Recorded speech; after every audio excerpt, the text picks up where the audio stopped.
Alam mo ba kung bakit hindi pwedeng isang tao lang ang may hawak ng lahat ng kapangyarihan sa bansa? Dahil sa sistemang ginawa para mapanatiling balanse ang pamahalaan. Nikana, nagkabatsaman. Ang tatlong sangay ng pamahalaan. Ito ang ehekutibo, lehislatura, at hudikatura. Ang ehekutibo ang sangay na nagpapatupad ng mga batas. Pinamumunuan ito ng Pangulo ng Pilipinas kasama ang pangalawang Pangulo at mga kalihim ng iba't ibang kagawaran tulad ng DepEd, DOH at DILG. Sila ang action team ng gobyerno. Kapag may bagong batas, sila ang nagsisiguro na ito ay maisasagawa sa totoong buhay.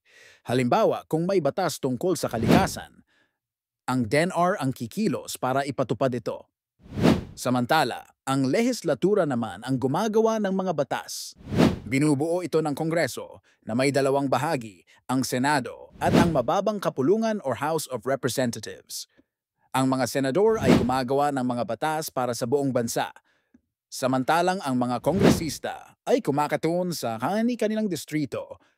Sila ang isip ng gobyerno, nag-iisip kung anong batas ang makakabuti sa mamamayan.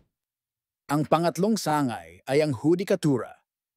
Siyang tagapagpaliwanag at tagapagpatupad ng katarungan.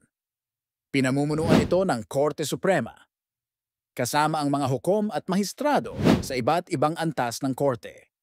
Sila ang nagdedesisyon kung ang isang batas ay naaayon sa saligang batas at kung ang isang mamamayan o opisyal ay lumabag dito.